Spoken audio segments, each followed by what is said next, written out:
A grown man is sobbing, not tearing up, not emotional sobbing. His shoulders shake, his face is red. He can barely get words out. His wife rushes over, terrified. What happened? He looks up and says, "We lost." Not his family, not his job, not his home, his country's football team. 11 men he has never met, who don't know his name, who will never know he exists. And yet, in this moment, he is devastated. Here's the question most people never ask. Why? Why can a game make otherwise rational adults cry, scream, celebrate, and suffer as if their own lives were on the line? The obvious answer is passion. The deeper answer is identity. And the deepest answer goes back tens of thousands of years. Because when you watch the World Cup, you're not just watching football. You're watching your brain reveal what it was built for. Psychologists have a term called BIRGing, basking in reflected glory. It's what happens when people attach themselves to successful groups. When your team wins, you don't say, "They won." You say, "We won," even though you never stepped on the pitch, even though you never kicked a ball. Some studies have found that after major victories, fans report higher self-esteem, greater confidence, and stronger feelings of social connection. A win doesn't just feel good, it feels personal, because your brain has quietly merged part of your identity with the team. But here's where it gets interesting. Psychologists discovered something else. The opposite effect. It's called CORFing, cutting off reflected failure. After a loss, fans become more likely to say, "They lost," instead of, "We lost." Think about that. When success arrives, we pull the team closer. When failure arrives, we push it away, without even realizing it. Your brain is constantly protecting your sense of self, and football gives it the perfect opportunity to do exactly that. But identity alone doesn't explain the tears, or the screaming, or the feeling that your heart might explode during a penalty shootout.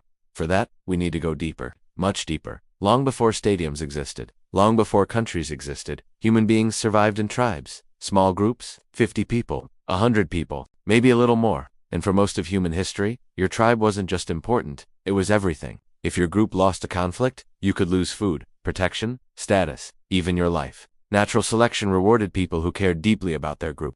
The people who fought for the tribe survived. The people who didn't often disappeared. The result? Modern humans inherited brains that are extraordinarily sensitive to group identity. Today, nobody is fighting over territory in a football stadium, but parts of the brain that evolved for tribal belonging still light up when groups compete. The flags, the anthems, the colors, the symbols, the chants, they activate ancient psychological systems that were never designed for modern sports. Which is why a penalty kick can feel far more important than logic says it should, not because people are irrational, but because they're human. And yet, even tribalism doesn't fully explain what makes the World Cup special, because something remarkable happens during these tournaments.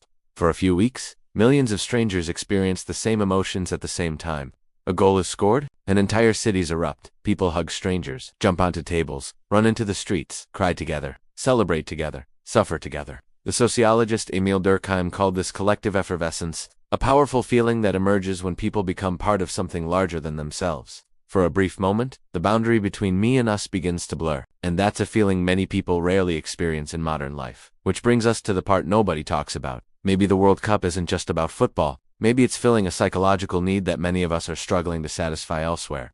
Around the world, loneliness has become one of the defining experiences of modern life. People are more digitally connected than ever, yet many feel increasingly disconnected from real communities.